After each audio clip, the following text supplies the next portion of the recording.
morning po, mga kapatid.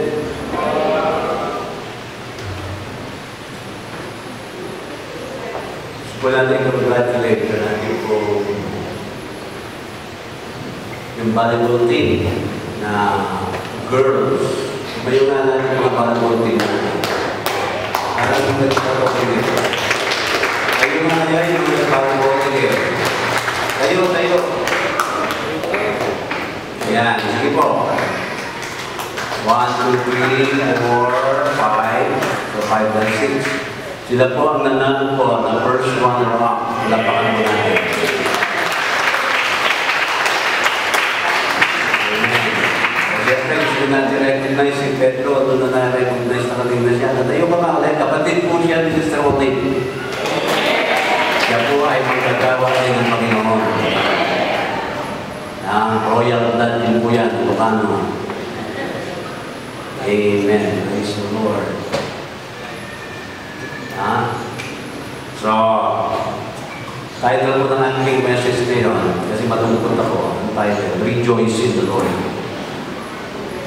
Amen? Amen. Diba? Kasi yun lang ang antidote eh. Pag malungkot ka, kailangan mag-rejoice ka. Diba? Pag nag-rejoice ka naman, kailangan lalo ka naman mag-rejoice. Diba? Amen? Purihin ang Panginoon. Dala niyo po, if you study the Bible, marami po tayo mag-meet po dyan ng mga Bible character. And these Bible characters po, mga kapatid, they follow the Lord, they obey the Lord, they do everything what the will of God. Diba? Pero dito makikita natin na not all the time na sila po ay naging masaya. Yan. Sa masasabi po natin mga kapatid, hindi natin pwedeng pangako pag ikaw ay sumunod sa Panginoon, everything will be alright. Hindi po. That is how you look at it, mga kapatid. Siyempre sa Panginoon, everything is alright. Di ba? Sa atin po, hindi tayo naniniwala sa salitang aksidente. Because everything is according to the will of God. Di ba? Now, ano naman mangyari sa atin, siyempre God allows it to happen. Ganyan po yan. Ano po? Pero kung titignan mo po sa sarili mong pananaw, doon po makikita, sabi mo may aksidente, meron dapat hindi nangyari, meron nangyari. Anyway, mga kapatid, gusto lang po natin makita na ito po, kaya ang Bible, pag binasa niyo po yan, pati po yung mga magandang nagawa ng mga Bible character. Amen? Na nasabihin po natin, mga kapatid, na talagang very encouraging yung kanilang mga buhay. Pero ano pa man, meron din naman ang mga Bible character na isinulat po dyan yung kanila naman po mga naging mga pagkakamali. Yung kanila po mga kasalanan.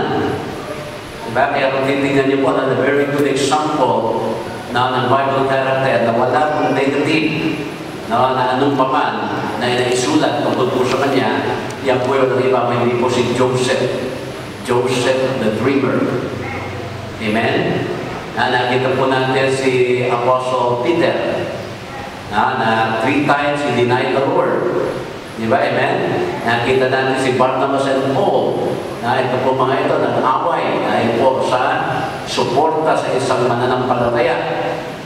Now, kay John Mark, nakita po natin mga kapatid, ito si John the Beloved, na nasabi niya, ito ang paborito ng Panginoon.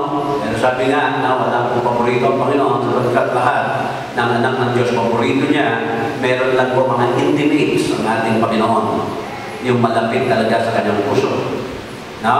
Nabasa rin po natin ang tungkol kay David, na mighty, sabi natin, o king, na talagang ginamit ng Panginoon, na siya ay mga bata pa lamang, imposed against Goliath, na sinabi niya gano'n, Goliath, haharap ka sa akin, ang iyong espada, sibat at palangga, pero haharapin kita na sa pangalan ng Panginoon.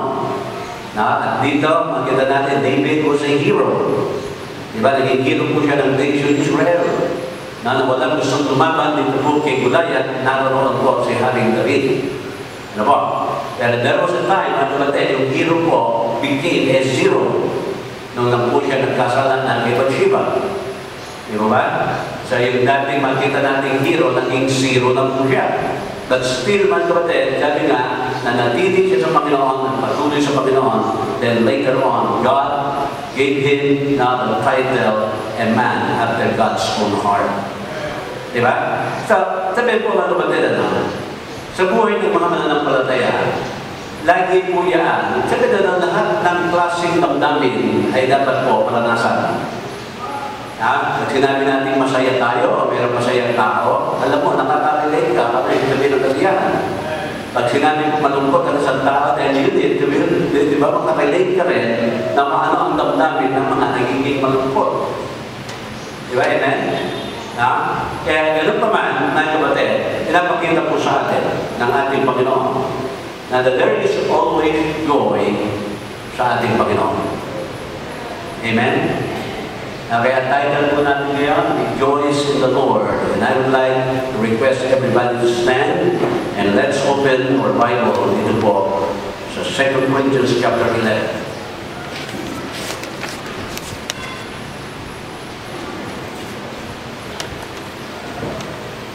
2 Corinthians chapter 11, in verse number 24, magkakaroon po tayo ng responsive reading. Yung una po, verse 24, babasahin ng mga kalalakihan. Tapos, yung 25, babasahin ng mga kababaihan. At pagdating po natin sa 28, sabay-sabay po natin babasahin. Okay?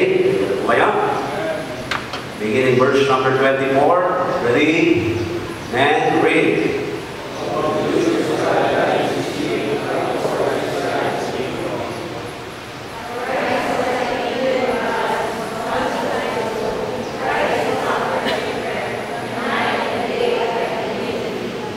In journeying often, in perils of waters, in perils of robbers, in perils of mine own countrymen, in perils by the heathen, in perils in the city, in perils in the wilderness, in perils in the sea, in perils among false brethren.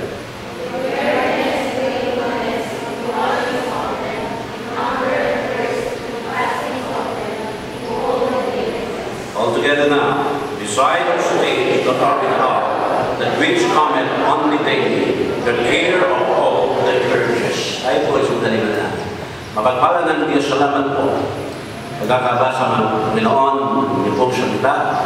Lord, we thank you once again for the opportunity that we can come together for worship you, Lord, study your word. Kaya nananalangin po kami, Panginoon, anuman ang encouragement, challenge, hindi po bibigay po sa amin, hindi bukas, ang aming puso't isipan na tanggapin ito, Panginoon. Salamat po, Panginoon, sapagkat meron po mga talata, ganito po, nagpapakita po sa amin na magbibigay naman po sa amin, Panginoon, ng mga kalakasan sa amin po mga puso. Tulungan mo po ang inyong lingkod, Panginoon, sa mag-atin, hindi po salita. Salamat po sa inyo po mga anak. Presensya mo po, sa presensya din po mga anak, presensya ng aming po mga bisita, Panginoon. Mula kay amin, hindi po salamatan. Pangalan ni Jesus. Amen. Magpuna po tayo. Dito makikita po natin na yung naka-experience si Apostle Paul. Well, pag narinig po ang pangalan ng Apostle Paul, mga kapatid, siyempre po, nakikita nyo is another man, another servant of God na talaga pong ginamit ng Panginoon mightily. So, masasabi po natin, mga kapatid, na si Apostle Paul is not just an ordinary Christian. Siya po, mga kapatid, isa po super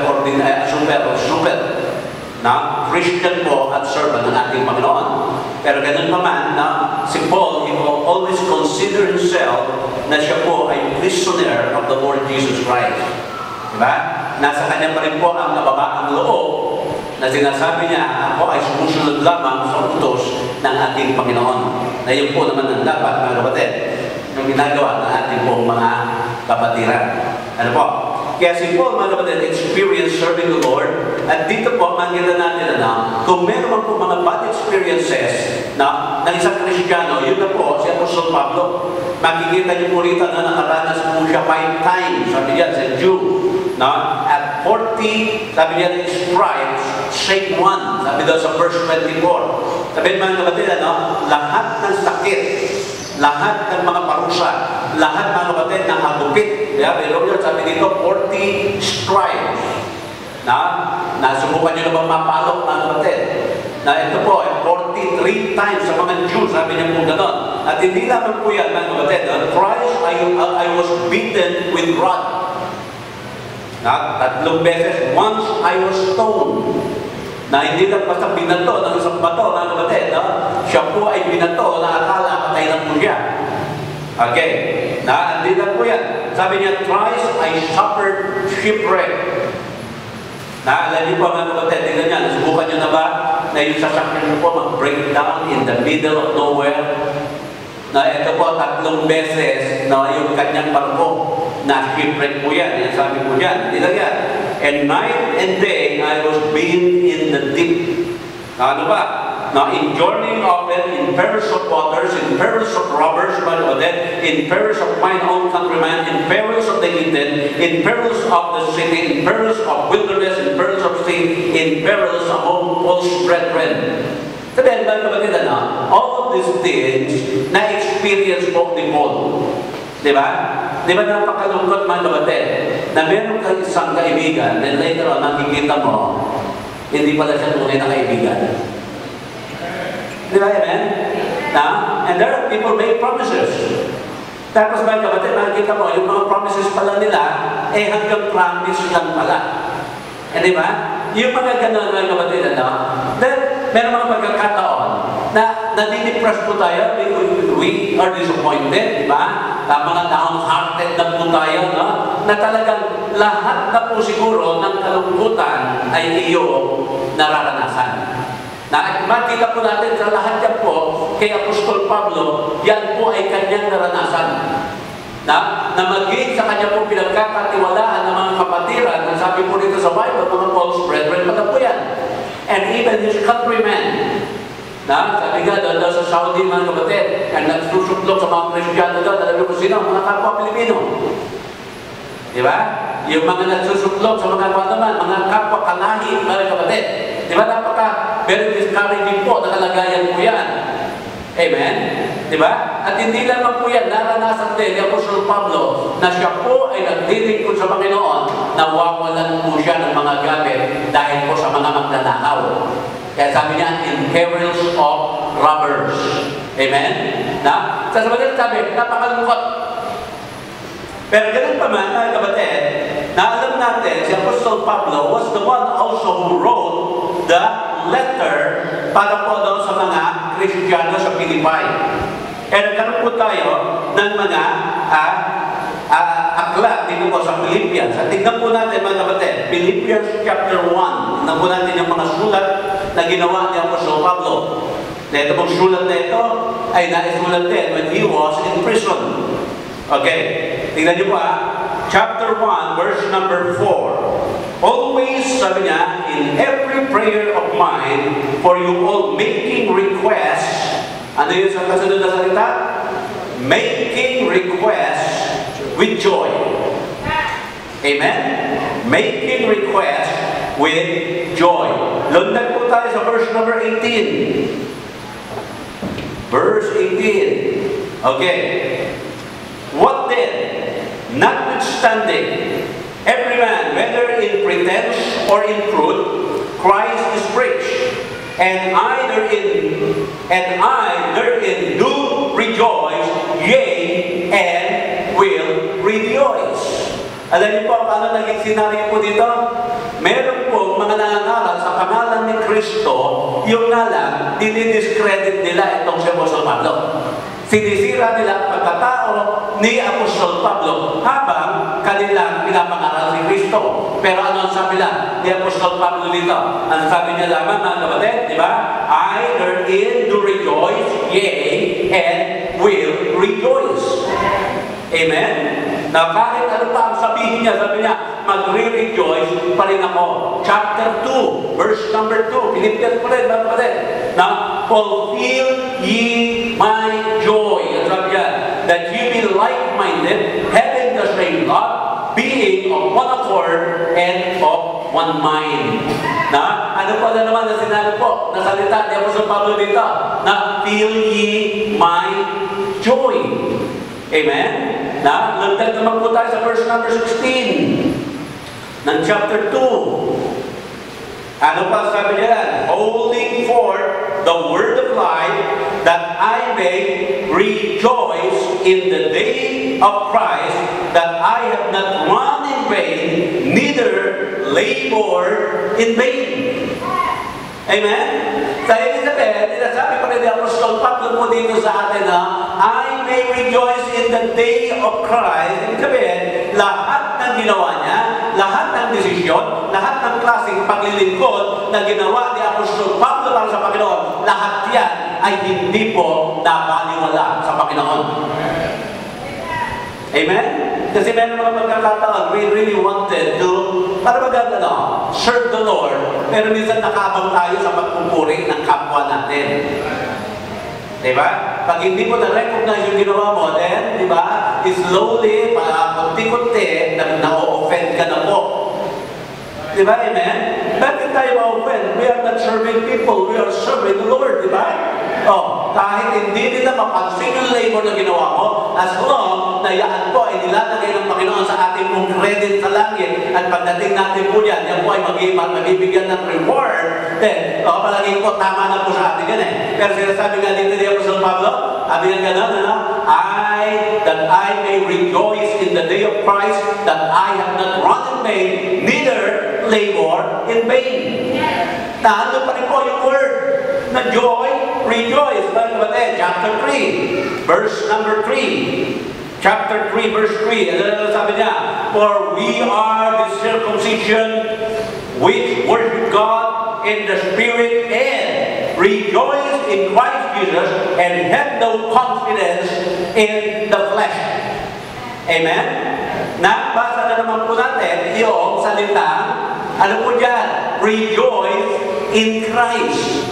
Rejoice in Christ, mga kapatid. Okay, now, chapter 4. Almost all, the whole chapter, mga kapatid, the whole book, or the whole epistle, dito po Philippians talks about joy. Chapter 4 na po tayo. Tignan niyo po. Chapter 4, verse number 4. Ano sabi niya? Ito po. Rejoice in the Lord always, and again, I say, ano daw? Rejoice. Amen? Sabi niya, no? Rejoice in the Lord always, and again, I say, rejoice. Bakit po inulit ni Apostol Pablo, mga kapatid, na sinabi niya na, you rejoice always, and again, I say, rejoice. Sapagkat alam ni Paul, mga kapatid, na tayo ay darating sa isang, di ba, sitwasyon o emotional situation, mga kapatid, na tayo po ay magiging malungkot. Na after all what you have done for the Lord, darating na may malulungkot ka pa rin eh. Kaya sinabi nga ni Apostol Pablo dito, magalak ka. No? Magalak kang palagian. At inuulit ko sa iyo, kailangan lagi kang nagagalak. Amen? Isang verse pa po. Verse number 10. Verse 10. Ano ba sabi dyan? Okay. But I rejoice in the Lord greatly. Amen? Now, that now at the last your care of me hath flourished again, wherein you were also careful, but you lacked opportunity. Now, ano ba sinasabi ni Apostol Pablo po dito? Tingnan niya, I rejoice in the Lord greatly that now at your last care of me hath flourished again. Mga kapatid, there is always people around us na talaga po nag-care po sa atin as Christian. Yung lang, meron mga pagkakataon, they lack the opportunity. Hindi po makakuha ng pagkakataon na talaga po ipadama yung pag-care po sa atin. Pero alam naman, mga kapatid, ng Panginoon na ikaw talaga ay nag-care for yung sa iyong kapwa Kristiyano, alam po ng Panginoon niya. At sinasabi, though wala man yung opportunity, mga kapatid, but still, sinasabi ni Paul, thank you sa inyong pag-care sa akin, I rejoice, na sinasabi ba, sapagkat yung care niyo po, nag-flourish po yan. So dito po, makikita po natin, 5 times, 40 stripes, at naranasan ni Paul, in bearers of troubles, in bearers of shipwreck, lahat po yan, mga kapatid, naranasan niya po. Pero sinasabi ni Paul dito, wala dapat na Kristiyano na sapagkat ang gusto ng Panginoon sa atin po bilang mga anak ng Diyos will rejoice always. And again, I say rejoice. Amen? Na? Kaya po pinapakita po dito sa atin mga kapatid, there is no reason for us as Christian to go with this life na na-discourage. Ako po, discourage po ba kayo? Sino na-discourage dito? Alam niyo ba yung discouragement kasalanan? Alam niyo ba yan? Na? Kasi parang na-discourage ka, parang pinamaliit mo ang iyong Diyos. Tama po ba? Bakit ka ba tumatawag ng Panginoon sa ating Panginoong Jesucristo kung nadi-discourage ka naman? Di ba? Amen? Yung depression, dapat pa nakikita sa mga anak ng Diyos yan? Hindi pa rin dapat eh. Di ba? Kasi po, lahat ng pag-asa nasa atin, binigay ng ating Panginoon. Now, more than 7,000 or 8,000, no? 1,000 po na promises ng Panginoon na nasa Bible. Amen? At alam naman po natin mga kapatid, isang bagay lang ang hindi kayang gawin ng ating Panginoon ay yung Kanya po na hindi niya po kayang magsinungaling. Sabihin, pag pinangako yan, tutuparin niya po yan. Hindi lang basta pangako yan. So, bakit tayo madi-discourage? Bakit tayo madi-depress mga kapatid? Ano ba? Yung mga downhearted. Na yung puso natin parang nasa kluban ng langit at lupa. Di ba? Ganun yung mga tingnan niya. Ganun po yung mga nangyari dito kay Apostol Pablo. Sabi niya ganun, in perils of false brethren. Di ba? Downhearted ka dyan, yung kung madi-discover na yung kapatid mo pala hindi totoo. Amen? Kaya because we have joy in our heart, sabi ka, no, deep down in my heart, na tayo po dapat ay nakakapagpatuloy sa ating Panginoon, serving Him with joy in our heart. Amen? Kaya ngayon po, no, maaari discourage po tayo. Maaari ikaw ay depressed, downhearted, mga kapatid, disappointed, but you can have joy in your heart. Amen? Amen? Amen kayo ng amen, nakasimangot naman kayo. Opo. J-O-Y, down in my heart, deep down in my heart. Amen? Yung po ang joy, mga kapatid eh. Bakit pa mga kapatid? Bakit ka magano? Sabi, hindi ako sinuwerte sa araw na ito. Ang tawag, pag hindi ka sinuwerte, di maalas ka. Amen? Kahit ano pong version ng Bible na Tagalog, wala po kayo makikita ng swerte. Wala rin malas. Amen? Amen? Kaya yung salitang good luck, hindi po Christian vocabulary po yan eh. Kaya sige, good luck na lang ha. Ano yun? Tataya ka sa wedding? May good luck? Amen? Alam niyo kung saan po nakikita yung mga naririnig ang mga salitang good luck? Sa mga injik. Diba? Kailangan pula yung sobre. Ano daw may good luck? Yung mga punsuy, mga hotel, para may good luck. Diba? Amen? Sa kanila po yan. Pero never po yan naging Bible or Christian na kapatid na vocabulary. Kawala po, good luck sa atin eh. Amen? Dapat po, God bless you. Ganun po. Ano po? Kaya, tingnan niya. Maybe, meron din tayong mga broken-hearted ngayon. Pero sabi nga, you can still have joy. We can have joy in spite of the pain. Opo. May sakit, kaloob, di ba? Still, you can have joy. Ano ba po? You can have joy in spite of your problems.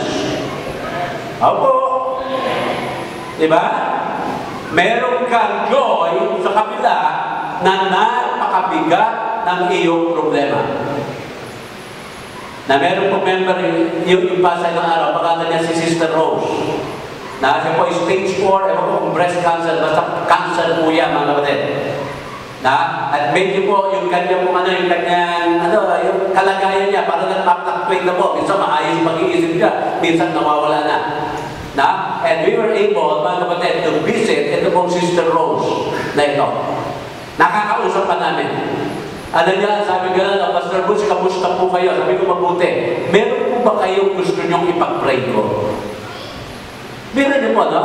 A lady, mga kapatid, fighting for her life. Sa cancer. Alam niyo, ang tanong pa sa akin, ano po ba ang prayer request niyo? Imbis na lamang sabi, Pastor, pag-pray niyo po, mamamatay na yata ako. Pero hindi po ganun eh. At sabi niya, ano po ba ang gusto niyo ipag-pray ko? Now, here is, mga kapatid, now a lady, hirap na hirap na kanyang karamdaman, but still, meron pa rin joy sa kanyang puso. Naalala niyo po, in any moment, siya po ay makakapiling na ng Panginoon. Di ba napakaganda lang? Parang si Hani, papaalis na po si Hani. Sino ba si Hani? Napapaalis na po siya sa Tuesday. Malungkot, masaya. Malungkot. But still, we can enjoy. Di ba? Sana nangyari, mga kapatid. Mga kaibigan niya doon, nagpupuntahan yung mga kamag-anak dito, may padala, gano'n, di ba? Para napakaganda, di ba? Pag yan po kasi mga kapatid, nilagay mo po sa priority bill o LBC o ano, siguro it will take, sabi ko yung balikbayan, it will take about 45 days bago makarating. Na daw sa pupuntahan, di ba? Yung papadalahan. Pero ito po, papaalis si Hadi, binigyan niya yung po siya. Na pag-alis niya po, mga kapatid, ng Tuesday, nakating din siguro siya doon, Tuesday din, kinabukasan, pwede nang kunin, di ba? Nung mga pinagpadalahan.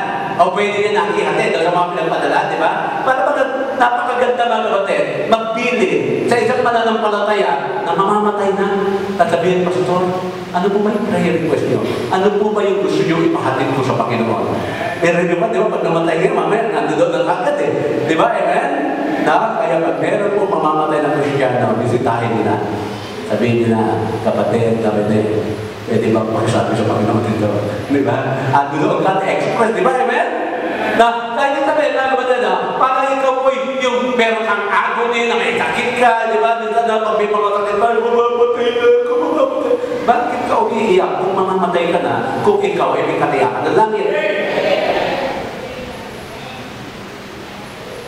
Amen? Dapat hindi eh. Sabi sabihin, mga kapatid, in spite of problems, in spite of sickness, in spite of yung mga pain na yan, mga kapatid, you can still have joy. Ayan! Hindi ba? Ano ba po? Hindi natin po yan. Well, in spite of mga losses, yung mga loved ones natin na mamatay, iniwan na po tayo. Pag tayo malungkot, mga kapatid, kasi pag namatay na yan, nasasabihin mo lang, nanay, tatay, see you later. Amen? Amen? Di ba, si Charis, bisa nagkala na eh. Mamamatay na po ako, di ba? Sabi ka, tagal naman. Buhay pa ka din. Pero lahat ang sasabihin mo kay Charis, pag namatay ka na, see you later. Di ba? Ganun din si Mami, pareho po sila ng dialogue eh. Sabi ka, tatagal naman ito mo ito. Parang mahirap yata eh. Kung gusto mo yata tumagal ang buhay mo, sabihin mo, mamamatay ka din. Tumatagal, di ba? Pero mga kapatid, hindi po, maaari ako po, yung loss of loved one, talaga po medyo malulungkot ka yan. Di ba? Amen? Kapag nakikita ko yung picture ni Brother Alan at ni Brother Tatay Peter, naiiyak agad ako eh. Pero bubulog ka na sabihin ko kay Alan at kay Tatay Peter, mga brother, hintayin nyo lang ako dyan. Di ba? Amen? See you later. Amen? Di ba? Still, we can enjoy, mga kapatid. Ano ba po? Yung success or failure. Diba? Pag success, mga kapatid, may joy ka. Paano pag nag-fail ka? Tao po. At alam niyo po, mga kapatid, hindi po tayo failure. Kailanman hindi tayo magiging failure. Ano po ang failure? Well, failure is just an opportunity, mga kapatid, di ba? To start all over again, more intelligent. Opportunity yan, na ulitin mo ulit. Di ba? Parang sila, yung mga inventor natin, sila Edison, nasunog yung kanyang laboratory. Sabi nung kanyang assistant na po, sabi na siya, sunog na lahat yung ating ginawa. Sabi hindi, ang nasunog lahat ng pagkakamali natin. Di ba? Amen? No. Kaya yan po, ano pa po, hindi lamang po success and failure. Kahit po mga kapatid, yung promotion and demotion, meron din dapat tayong joy na naroon. Di ba? Amen? No? Kaya yan po ang dapat natin rejoice in the Lord, mga kapatid. Rejoice in the Lord always. Now, tayo po ito. Then why is it na maraming oras, na there are often times, no, na yung mga Kristiyano wala pong joy? Bakit kaya? In spite of so many verses na sinabi dito, rejoice in the Lord, meron pa rin mga mananampalataya na wala po yung kanilang joy. Alam niyo kung bakit? Ito po ang dahilan. Bakit? Na? Ang nangyayari, there are some Christians, mga kapatid, na many times, we rely, ayan po, on external joy to produce joy internally. Ano po yung mga external joy? Ayan po, alam niyo ba ano yan? Na? Yung mga material na bagay. Sabi niya siguro, pag ako ay magkakaroon ng magandang trabaho, then I have joy. Now, the more I can get, the more I can have joy. Diba? Pag meron siguro akong maayos na pangangatawan, magkakaroon ako ng joy. Pag siguro malusog ako, ando doon yung joy. Siguro, pag ako'y naging successful sa aking business, ando doon ang aking joy. So, ang nangyayari mga kapatid, nagre-rely ka sa mga external joy para mag-produce ng iyong joy internally. Kasi ang problema mga kapatid, hindi naman natin kaya kunin lahat eh. And not only that mga kapatid, ang tao po napakahirap masatisfy. We always struggle mga kapatid sa tinatawag na yung uncontentment o wala po talaga tayong kontento sa ating buhay. Pag gusto natin ng isa, nakuha natin yung isa, gusto na natin dalawa. Pag dalawa lang, gusto na natin tatlo. Hindi ba, amen? Kaya nasabi niya po sa Pablo mga kapatid, nang sinasabi niya na rejoice in the Lord, sabi niya po, no, I learned how to be content. I learned how to be amazed. I learned how to abound in every situation na naduloon na po ako. I learned to be content. Kaya contentment, mga kapatid, is something you can learn. Amen? Hindi po automatic yan. You learn. Siyempre po, mga kapatid, pag ikaw ay gusto mong matuto, kailangan mag-aaral ka. Amen? At yung mga pinag-aralan mo will always be put into a test. Tama? Pag nag-aaral ka, magtitest ka. Pag naipasa mo, aangat ka ngayon sa susunod na level. Ganyan po eh. Ano po? Kaya, ang nangyayari po sa atin, na nawawala yung ating pong joy na sinabi nga ng ating Panginoon. And by the way, it is God's will for us to have joy. Not necessarily happiness, but joy deep inside our heart. Diba? Sabi nga, may problema ka? Opo, but you can still have joy. May pain ka? Still, you can have joy. Amen? Na? Ando doon po lagi ang joy po sa atin, mga kapatid. Na, kaya dito po, sa buhay natin po ngayon, without joy, hindi po tayo pwede mamuhay ng isang defeated life. Amen? Na, huwag po natin hayaan magtagumpay ang demonyo, mga kapatid, sa ating buhay. Na, basta, ibig pa sabihin, pag may joy ka, hindi ka naiiyak. Hindi po yun ang ibig sabihin. Even the Lord Jesus Christ, sabi nga na, sa John 11:35, Jesus wept. Napakahirap na Bible na po yan, memory verse. Diba? Amen? Jesus wept. Alam niyo ba yung verse na yan? Alam niyo yung John 3:16? I-memorize niyo po yung Jesus wept. Dalawa na ngayon ang iyong ang iyong memory verse. Amen? Naalala ko po na nagpupunta po ako sa Negros, saka Iloilo. Now, there was a time na nagkakanta po ako dyan ng yung Sunday School Teachers Training. Every year po yan, mga kapatid. Nagsasama ko ng mga workers po dito. Sasakay po kami ng Super Ferry. Mahal pa erektano ng araw na magtuturo po kami doon. Tapos, merong mga pastor po doon, nakakatuwa. Nasabi po gano'n, na pag nagkakaroon po sila yung practice preaching, tsaka yung homiletics, na yung pag-aaral, gawa ng sermon. Kailangan daw, maganda yung tema. Na yung isa daw, ang kanya daw sabi, ano ang text mo? Sabi nga, ang text ko, John 11:35, Jesus wept. Ano ang title? Tears. Jesus wept at title, Tears. Amen? Diba? So, yun po mga kapatid. You can always have joy. Na, alam niyo minsan talaga mga kapatid, dadating ka sa punto na maiinis ka na nainis ka sa mga anak mo, nainis ka sa kapitbahay mo, nainis ka sa mga kasama mo sa trabaho, nainis ka sa mga kamalas mo sa buhay, nainis ka lahat mga kapatid, nainis ka po. Diba? At dahil po doon, nawawala yung iyong joy Diba? Amen? Na, kaya bilang sa Kristiyano, baka sabi mo, para yata hindi tama ito Alam niya mga kapatid, meron isang verse sa Bible that you can really meditate. And I would like to share to you this verse. Sa Psalm chapter number 16, verse 11. Psalm chapter 16, verse number 11. Thou wilt show me the path of life. Okay? Thou wilt show me the path of life. In thy presence is fullness of joy. Now, at thy right hand, there are pleasure forevermore. Now, ano po sinasabi po ni Kamal Madet?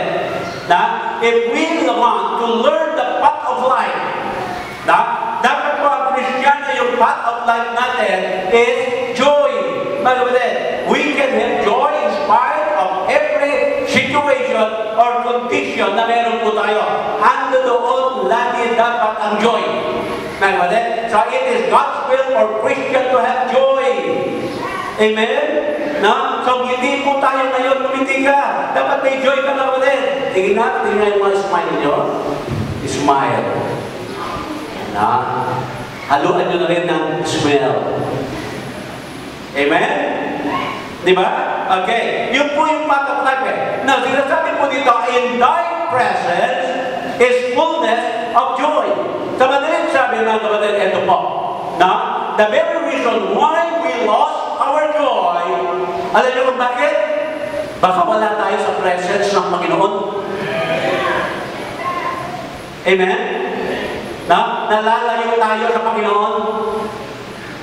Pag nalayo ka sa Panginoon, agad na nawawala is joy. Kaya na nagkasala si Haring Nabila na sabi niya mga kapatid, Lord, restore to me the joy of my salvation. Bakit po? No? Nalayo siya sa presence ng ating Panginoon. Hanggang nung siya nagkasala, sinabi po ni Haring David, sabi niya, Lord, cast me not out from thy presence. Huwag mo ko alisin, Panginoon. Huwag mo ko itaboy kamalayo ng aking kasalanan. Dito lang po ako, tatabi mo. Dito lang po ako sa iyo. Hindi po ako aalis na kahit ano pa po ang ibigay mo sa aking consequence ng aking mga kasalanan, magpapatuloy ako, mananatili ako dito. Huwag mo lang ako itaboy sa iyong presensya. Ano ba naging kapatid niyan? Joy. Amen? Sad to say, mga kapatid, ito po. Pag ang Kristiyano nagkakaroon ng problema, ang nawawala, presensya ng Panginoon. Amen? We quit praying. We quit reading the Word of God. Na, lumana, we stop attending church. Na, nawawala na po yung ating mga Christian activities. Amen? Na, so ano ang nangyayari mga kapatid? You cannot restore joy in your life pag lahat ng mga yaan, iiwan mo. Amen. Kaya nga sabi po dyan mga kapatid, no? the presence of God produces joy. Na sinasabi po diyan, mga kapatid, yung joy po na yun ay magiging puspos, the fullness of joy, because you are in the presence of God. Na, kaya mga kapatid, tingnan niyo po, pag ikaw'y nakakaramdam ng loneliness, then you check yourself. Baka nangyayari po, mga kapatid, medyo nag-step backward ka na po, papalayo sa Panginoon. Nakakala mo na ang loob ka pa rin malapit sa Panginoon. Yung pala, malayo ka na sa Panginoon. Di ba? Kaya yan po ang sinasabi po rin sa atin. Yung fullness of joy po na yan. Na yan po ay matatagpuan po natin sa presensya ng ating Panginoon. Kaya if you lost your joy this morning, mga kapatid, now, in whatever reason, let me ask you, tanong lagi pa ito, na, when was the last time na nasa presensya ka ng Panginoon? Amen? Amen? Di ba, alam niyo po, no, ilang araw na lang, si Hani namin aalis na. Sabi niya, parang sinabi ni Paul, no, you will not see my face no more. Na nagpapaalam si Paul sa mga Ephesians. Diba? Pero nung time, nung dumating siya, sorpresa, nagsa-Sunday school kayo dito, mga kapatid. Kala nyo, yung mga ISIS, may mga fighter plane ng mga bomber na bubombahin tayo dito dahil sa sigaw ni Sternel, nakala mo si Pena. Diba? Nagulat lahat dito eh. Na, yung pala dumating ang hangin. Diba? Sabihin, not only to us, but to all of us, yung kanyang presence, diba, brings us joy. Diba? Amen? O sa Martes, aalis na siya. Sa medyo, mawawala yung joy. Diba? Amen? But still, we can have joy. Now, the point dito, mga kapatid, tingnan nyo ha, kung ang Panginoon lagi mo kong kasama, then you have joy. Amen? Now, nasabi nga ng awitin, di ba? And He talks with me, and He walks with me, and He tells me I am His own. But the joy we share as we tarry there, none other had ever more. Amen? Now, pag sinabi po natin, presence of God, we always talk to God in prayer, we always walk with God in our daily life, and doon lagi po siya, na you will never alone, na sabi nga ni Paul, ni David sa Psalm 23, though I walk through the shadow of death, I will fear no evil, because thou art with me, di ba? Sabi niya, kahit po sa presence ng aking enemy, na maglalakad ka po dyan ng mga hapagkainan. Sabi mga kapatid, no?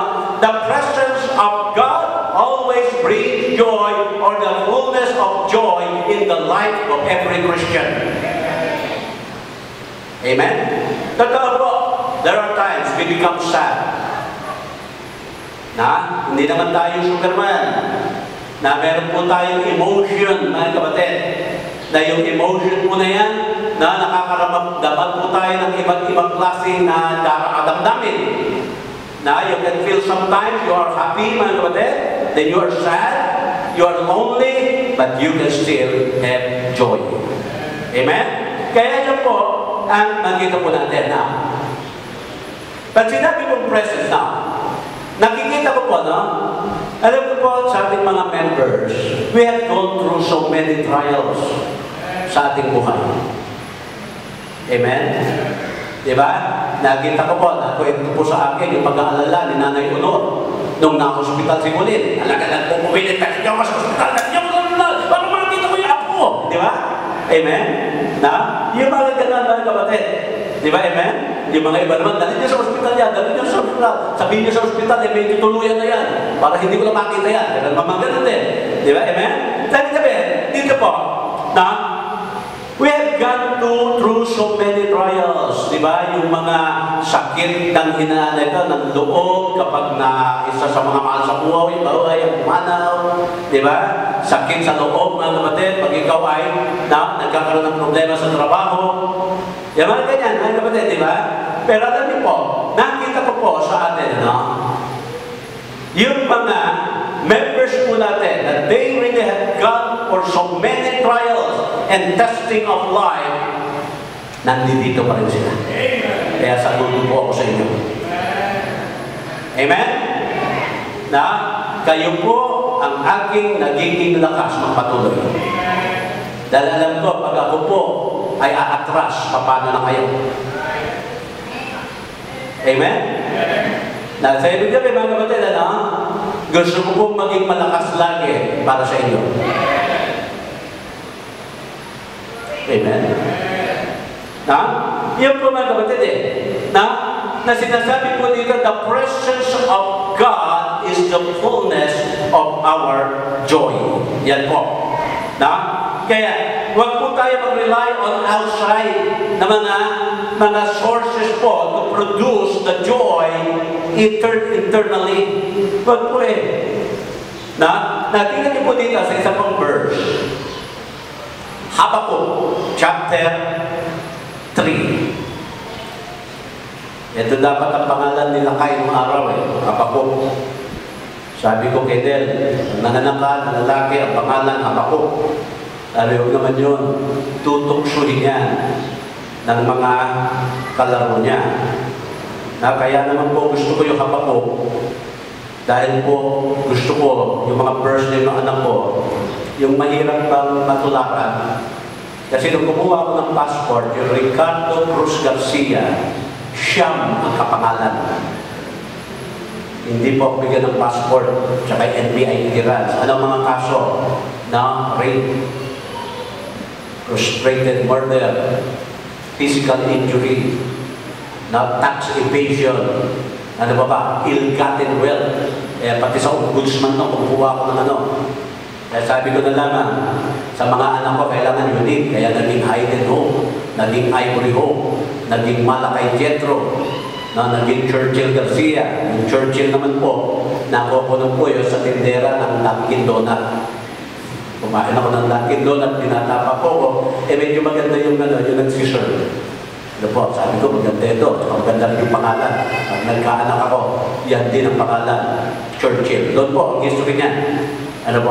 Para po walang makaparehas. Kaya sabi ko, maganda siguro kayo lakay yung Habakuk. Sabi niya, huwag naman. Kaya tamang-tama naman, Pastor Brendo, yung business na kamanak, kinuha yung pangalan Habakuk, naunahan ko. Sabi ko, malakay na lang. Noong napanganak yung anak naman ni Pastor Edmunyo, malakay din ang pangalan, nakakuha pa rin ang kapangalan. Pero okay na rin. Amen? Sa yung po istorya na. Tingnan po natin dito. Habakuk chapter number 3. Ang dami ko sinabi, dapat nakita niyo na yung Habakuk, Nakita niyo, hindi. Nahirapan namin yung Habakuk na yan. Amen?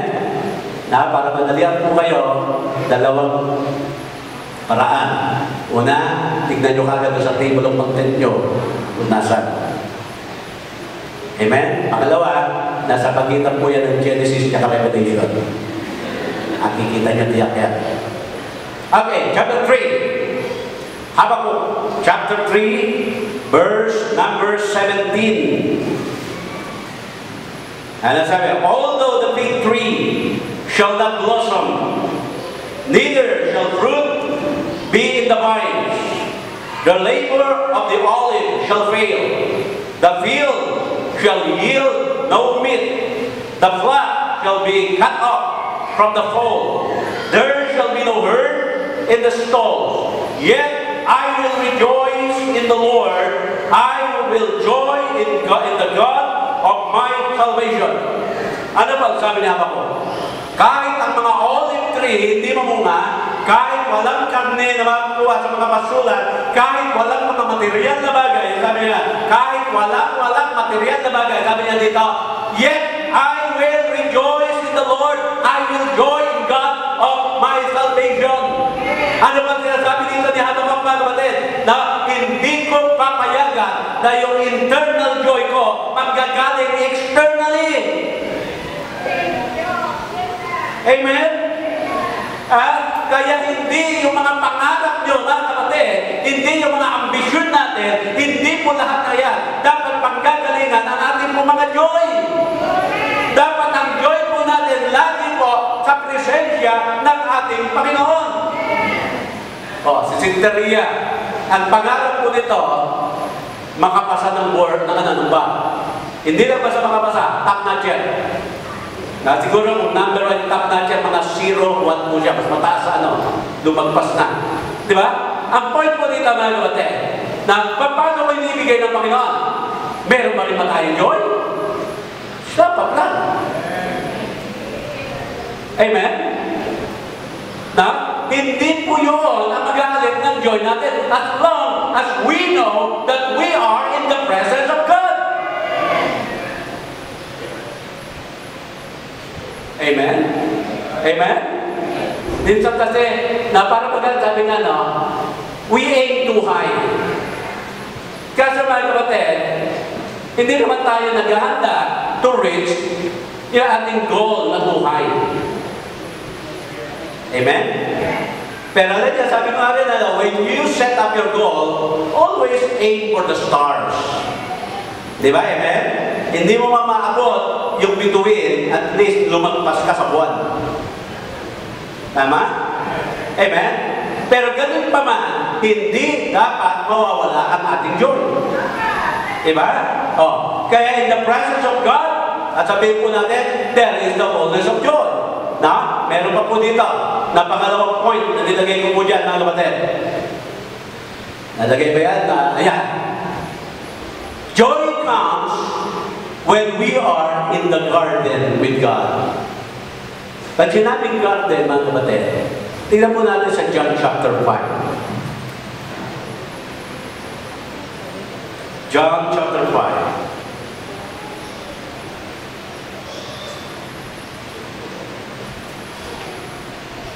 Verse number 1. After this, hindi 5, 15 yata, 15, sorry. Sorry, Kati, may pala yung nabili ko sa'yo, pero 15 po yan. John chapter 15, verse 1. I am the true vine, and my Father is the husbandman. Every branch in me that beareth not fruit, he taketh away. And every branch that beareth fruit, he purgeth it, that it may bring forth more fruit. Now ye are clean through the word which I have spoken unto you. Abide in me. Amen? Abide in me, and I in you. As the branch cannot bear fruit of itself, except it abide in the vine. No more can ye, except ye abide in me. I am the vine, and ye are the branches. He that abideth in me, and I in him, the same bringeth forth much fruit, for without me you can do nothing. Amen? If a man abide not in me, he is cast forth as a branch, and is withered, and men gather them and cast them into the fire, and they are burned. If you abide in me, and my words abide in you, you shall ask what you will, and it shall be done unto you. Herein is my Father glorified, that you bear much fruit. So shall ye be my disciples. As the Father hath loved me, so I have loved you. Continue ye in my love. If you keep my commandments, you shall abide in my love, even as I have kept the Father's commandment, and abide in his love. Now these things have I spoken unto you, that my joy might remain in you, and that your joy might be full. Amen? Now, ano ba sinasabi dito? Tayo yung branch. Siya yung vine. na as long as we, abide in the vine, tayo po yung mga branches, then our joy may be full. So, andun pa rin po yung presence ng ating Panginoon, di ba? Now, sabi nga dyan, joy comes when we are in the garden with God. Now listen, my brother. Alam natin na we need to really communicate with God. Kaya pag sinabi po natin garden, yan po yung garden of prayer. Na we always talk to Him. Diba? Kaya may awitin in the garden, mga kapatid, diba? No? And He talks with me and He walks with me. Diba? Amen? Kaya mga kapatid, yun po. Ano po pinapakita dito sa atin ng ating Panginoon?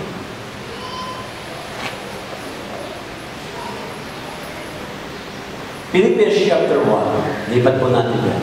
Beginning verse number 23.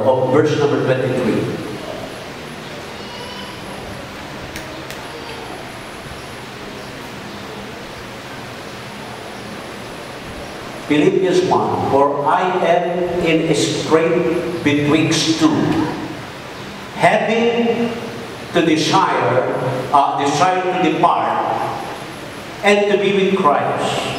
Alam na si Paul. Which is far better. Amen? Amen? Namamaalam na si Paul sa kanyang mga kapatiran. Verse number 26, sundan tayo. That your rejoicing may be more abundant in Christ Jesus for me by my coming to you again. Amen? Lipat po tayo doon po sa chapter 3 ng Philippians, verse number 21.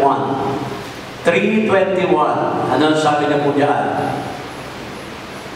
Who shall change our vile body, that it may be fashioned-like of this glorious body according to the working whereby He is able even to subdue all things unto Himself. 1:21 ng Philippians. For to me, to live is Christ, and to die is gain. Amen? Ano po sinasabi sa atin? Rejoice in the Lord. And again, I say, rejoice. Amen? In spite of the pain, problem, disappointment, discouragement, downhearted, mga kapatid, na lahat po ng iyan, we can still have joy. Wag lang tayo po mawala in the presence of God. Because in the presence of God produces the fullness of joy. At syempre po, joy na puproduce yan when we walk with God in the garden. Tayo po natin ito. May po tayo. Mapagpala ng Diyos, salamat po sa mensahe. Salamat Panginoon, tunay nga po, napakadakila po sa aming mga buhay.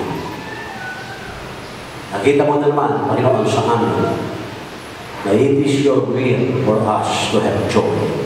At yung joy po yan, nagiging fullness lang po yan sa aming mga buhay.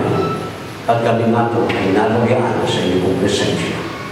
Kami nga po ay malapit po sa inyo doon sa garden o hardin ng panalangin. Kaya Panginoon, nanalangin po ako ngayon. You continue to challenge ang bawat isa sa amin. Totoo po, nakakaranas po kami ng sorrow, loneliness in our life. Still, we can have joy. Kaya Panginoon, ano man po na nag-aalis ng joy po sa amin ngayon, no, dito po ay suko namin sa ginuhan na. Ito po, Panginoon, meron po mga marahil meron pong nararanasan o mga pinagdaraanan kanya pong buhay ngayon, Panginoon. Ang aming po mga kapatid na ito. So, Lord, madala po namin lahat. Would you come? Would you come to the altar? Sige po. Dito po. Rejoice in the Lord. That is God's will for every Christian. You need to rejoice. Halika ba? Sige po. Maybe you look yourself a failure. You are not a failure. You are not. And you will never be a failure in God's sight. You are special to Him. Sabi nga, we are God's workmanship. We are His masterpiece. Hindi po kayo. Hindi po. Ano man mga discouragement na yung nararamdaman kayo, just bring it to the altar right now. Hindi po.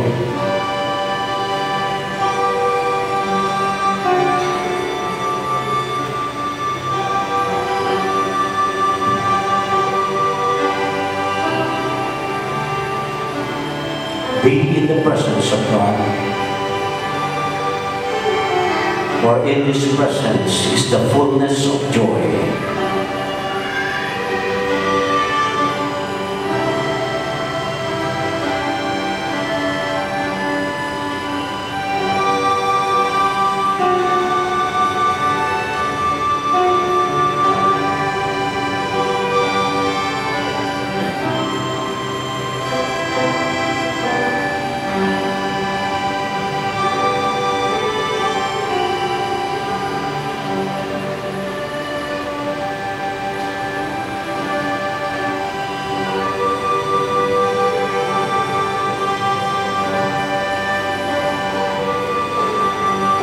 Mapagpala ng Diyos.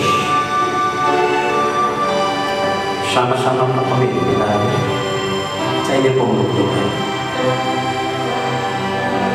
Lord, salamat po sa mensahe. Salamat hindi sa lakas na inyo pong binigay po sa amin. Nangihina po, Panginoon, ang iba po sa amin. Salamat, kinonfirm mo ulit sa aming puso't isipan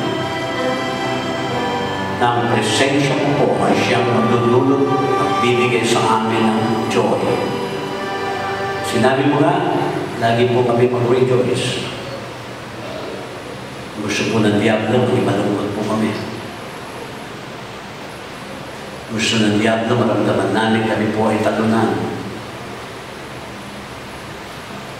Gusto ng Diablo, makita namin ang aming sarili na walang pakinabang, walang kabuluhan.